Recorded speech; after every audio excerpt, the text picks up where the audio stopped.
T20 world cup शुरू होने से पहले ही पाकिस्तानी क्रिकेट टीम के दो बड़े खिलाड़ियों के दरमियान खतरनाक तरीन लड़ाई हो गई, जिस लड़ाई की वजह से पाकिस्तान का एक बहुत बड़ा खिलाड़ी T20 वर्ल्ड कप से बाहर हो गया और पाकिस्तानी इस खिलाड़ी को बहुत बड़ी चोट लगी है और दूसरे पाकिस्तानी खिलाड़ी ने इस खिलाड़ी को बहुत बुरी तरीके से मारा है। दोस्तों, वीडियो को आगे देखिएगा ताकि आपको सब कुछ डिटेल से पता चले कि किस किस खिलाड़ी के दरमियान सबसे बड़ी लड़ाई हो गई है और कौन सा खिलाड़ी वर्ल्ड कप से बाहर हो गया है। दोस्तों, वीडियो में आगे बढ़ने से पहले आपसे निहायत ही अदब के साथ गुजारिश करूंगा, इस वीडियो को लाइक कीजिएगा, चैनल को सब्सक्राइब कीजिएगा और साथ ही इस बेल आइकन पर भी क्लिक कीजिएगा ताकि फ्यूचर में हम जैसे ही कोई नई वीडियो अपलोड कर सके उसकी नोटिफिकेशन आपको सबसे पहले वक्त पर मिल सके। दोस्तों, आपको क्या लगता है कि इंडिया वर्ल्ड कप जीतेगा या पाकिस्तान? इन दोनों में से कौन सा टीम वर्ल्ड कप जीतेगी? आपने नीचे कमेंट बॉक्स में हमने लाजमी अपने राय से आगाह करना है। दोस्तों, पाकिस्तान की टीम मुकम्मल तौर पर तैयार थी वर्ल्ड कप के लिए, लेकिन अचानक कुछ ऐसा सानहा पेश आया कि सब के सब हैरान रह गए। दोस्तों, प्रैक्टिस सेशन के दौरान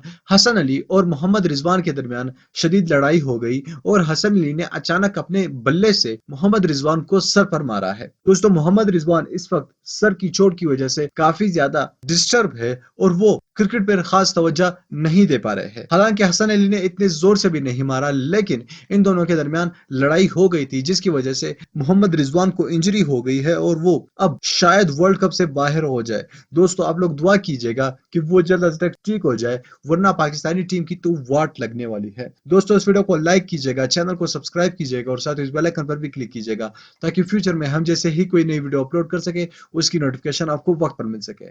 अल्लाह हाफिज।